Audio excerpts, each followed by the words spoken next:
Neema ya Yesu Kristo iwe nanyi nyote mnaosikiza ujumbe huu. Ni mwalimu wa Biblia Tanzania. Kuna mafundisho mengi huwa anayatoa ya kufundisha watu na kuonya watu, ila ni kwamba kinachosikitisha sana ni kwamba makanisa mengi, dhehebu nyingi hazifundishi ukweli. Zinafundisha habari za sadaka, matoleo, sadaka za familia, miujiza, ila kuacha dhambi hawataki, kutubu dhambi hawataki, kufundisha kwamba ni kipi ambacho unapaswa ukifanye wewe kama Mkristo ili upate uzima wa milele hawafundishi. Na pia lengo kuu la Biblia ni kuwaonya watu za makosa yao wanayoyafanya na kuwaonya kwamba hiki kwenye Biblia kimehalalishwa, hiki hakijahalalishwa, sio kuhalalisha kile ambacho hakijahalalishwa. Mfano, nimetoa somo ambalo linahusu dini zote kuto kufundisha sawa bila kuniama moja. Sisi ni Wakristo, hatuna matabaka, hatuna matengano, bali Wakristo ni wamoja, maana wote ni wanafunzi wa Yesu Kristo. Tunabatizwa maji mengi kwa jina la Yesu Kristo, Bwana mmoja, imani moja, roho mmoja. Ndio Biblia inavyofundisha. Katika Wakorintho wa kwanza 1:9 mpaka 11, Wakorintho wa kwanza 3:1 mpaka 14, wa Filipi 2:1 mpaka 4, wa Efeso 1 mpaka 6. Bwana mmoja, imani moja, roho moja. Leo nikafundisha habari za madhehebu na dini, hususan dini kuu mbili duniani ni Uislamu na Ukristo, tukiwaacha dini ya Kihindi, dini ya Singasinga, dini ya Wachina wa Mabuza. Wao wamejitambua. Wahindi wanajitambua zaidi kuliko dini zote. Wachina wanajitambua zaidi kuliko dini zote, kwa sababu wale wanaabudu miungu na wanaitambua kama miungu, sio Mungu wa kweli. Lakini Waislamu na wengine na Wakristo wanahalalisha kwamba kile wanachokiabudu chenyewe ndio Mungu wa kweli, wakati na wenyewe wanatengeneza masanamu kama Wahindi. Na Waislamu wanatengeneza masanamu kama Wahindi, wanatengeneza miezi, nyota, wanajenga ile Kaaba, wanaabudu kule. Yote ni masanamu, hamna kitu cha ukweli pale. Na wote sio kila kile kinachoitwa Mungu ni Mungu, hapana. Haya, mfano, kwa nini nasemea hizi dini mbili? Hizi dini mbili, dini ya Uislamu na Ukristo, ndio dini iliyotoa madhehebu mengi. Dini iliyoanzishwa ni dini ya Katoliki mwaka wa 334 na Mfalme Konstantini. Katika dini ya Katoliki ndio iliyozaa madhehebu yote kuanzia Orthodoxy, Moravian, Methodist, Anglikana, Lutheran. Kwenye Anglikana hiyo ndio akatokea makanisa mengine ya Methodist, wa Sabato akatokea kwenye kanisa ile la Methodist, na Uanglikana huko wakina hawa wa Sabato walikuwa na sali kanisa la Methodist, wakina Ellen G. White na mume wake. Baadaye wakaanzisha kanisa la Sabato. Sio kwamba Sabato la Musa, imetoka kwenye, walikuwa ni waumini wa walokole, walitoka kwenye ulokole, wakaanzisha dini ya Kisabato. Wao wakahalalisha kwamba ni dini ile ya kwanza, wakati sio kweli. Haya ni madhehebu. Ukija katika Uislamu, madhehebu yaliyotoka katika Uislamu ulikuwa ule wa Saudi Arabia ambao ulikuwa Muhammad mwenyewe alioanzisha, ambao wakaja baadaye wakauita Sunni, lakini ulikuwa hauitwi Sunni. Uislamu wakati Muhammad anaanzisha Uislamu haukuitwa Sunni. Baada ya kufa wakaanzisha wale wakauita Sunni. Hawa wengine huku Iran wakajichengua wao, wakajimega, wakajiita Shia. Katika Shia huko yakatokea makundi mengine, Swali Sunni, Manswari, Hamadia, hawa Al-Qaswa, hawa Al-Qaeda, wote wakatokea kwenye makundi hayo ambao ni madhehebu sasa. Lakini dhehebu la kwanza baada ya Muhammad kufa likaanzishwa likaitwa Sunni. Ndio ama madhehebu mengine akajitoa kule, wakina Abubakari wakaenda kuanzisha huko Ushia huko Irani.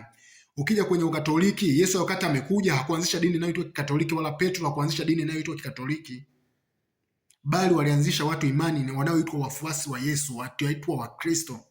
Katika Galatia 3:27 mpaka 29, katika ile Marko, Yesu mwenyewe Marko 9. Ukija katika Warumi 6, ukija katika Waefeso 5:17 mpaka 21, Wakolosai 3:16 mpaka 19, ukija katika Petro wa kwanza 4:15 mpaka 16, kwamba mtaitwa Wakristo, wataitwa Wakristo, na tuombe Mungu kwa jina la Kristo, sio tuombe madhehebu au tuitwe watu wa madhehebu. Hakuna hicho kitu, na tubadilike, kwa sababu tumekubali uongo, na uongo ndio unaofanya kazi. Na ndio maana leo katika Kristo Yesu tunashindwa kusaidiana. Leo Mkristo wote ukimuuliza swali katika Biblia umemchanganya. Kwanza wamekuwa yani hawaamini Biblia tena kabisa wa Kristo. Wanataka miujiza huku waendelee kutenda dhambi. Wanataka miujiza tu. Wanataka tu waende kanisani waje kuzikwa, lakini hawana tumaini na kule. Kumbuka unachokitafuta wewe ni uzima wa milele. Ni kuacha dhambi na kutafuta uzima wa milele, sio kwenda kwa ajili ya kuzikwa.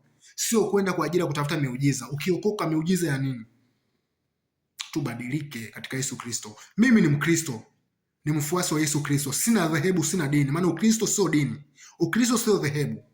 Ukristo sio taasisi. Ukristo sio biashara. Wala huwezi kutumia jina la Yesu Kristo kupata biashara, kupata pesa, kupata nyumba, kupata magari. Hakuna hicho kitu. Hakuna kanisa la Petro kwenye Biblia. Hakuna kanisa la Paulo kwenye Biblia. Hakuna kanisa la Yohana kwenye Biblia. Hakuna. Na ndio maana popote alipokuwa anahubiri Paulo, Petro alikuwa anaenda pale anahubiri. Alipokuwa anahubiri Yohana, alipoenda kule Antiokia, huyu alipoenda Samaria, Yohana akakutana na yule bahari Yesu, alienda kuachua kina Petro tena wakaja kuhubiri pale na akawaachia wakahubiri. Hakusema kanisa ni la kwangu au watu ni wa kwangu, mimi nimewabadilisha. Hicho kitu hakipo katika Kristo. Wote ni wamoja, imani moja, Bwana mmoja, imani. Yaani Biblia ni moja, haigawanyiki wala haitofasiriki. Sasa watu wamedhihirishwa uongo, ni kukataa tu maandiko, kupinga tu maandiko. Sasa utaishia wapi ndugu yangu? Kama kuwasikiliza hawa watu ambao wamejiorganize wakaungana, hawa watu ambao wamejiorganize wakatengeneza group lao, wakatengeneza makundi yao kwamba tujiite wa Kristo, tujitengeneze umoja wetu, wakati Biblia inasema jitengeni na kila ubaya wa kila namna. Jitengeni na ubaya wa kila namna. Msishirikiane na wale watendao mabaya, muepukane nao. Katika ile wa Efeso 5, katika ile wa Korinto wa pili 6, ile 12, tujitenge nao. Katika ile wa Rumi 16, 17, tujitenge nao. Sasa kama unaungana na wale ambao ulijitenga nao kuanzia mwanzo, unawezaje tena kukubaliana nao kama wewe mwenyewe sio mwasi? Tubadilike. Na ndio maana huwa anatumia sana kama mwalimu wa Biblia, ili huyu ambaye anakuwa yeye mwalimu kuliko mimi, ili aje aulizwe maswali live kama hivi, ajiulizwe haya maswali ayajibu. Tubadilike katika Yesu Kristo. Ukijiita Mkristo, wewe utoke kwenye dhehebu. Ukristo hauna dhehebu wala hamna Mkristo kwamba ni wa fulani au wa fulani. Wote ni Wakristo, tuna nia moja, Bwana mmoja, imani moja. Yesu ni mwana wa Mungu, Yesu ni Mungu, Yesu ni Bwana wa Bwana, hakuna mwingine. Hatumhubiri Yesu ni Mungu, bali tunahubiri Yesu ni Mwokozi na ponya. Yesu ni mwana wa Mungu, alikufa kwa ajili yetu. Huyo ndo tunayemhubiri. Ukisikia injili nyingine tofauti na huyo ni mwongo. Tunaomba kwa jina la Yesu, kila kitu tunafanya kwa jina la Yesu. Bila Kristo sisi si chochote. Tutaishia kwenye dhambi. Ndio maana unaona wote wanaofanya dhambi hawana Kristo ndani mwao. Na ndio maana wanateseka.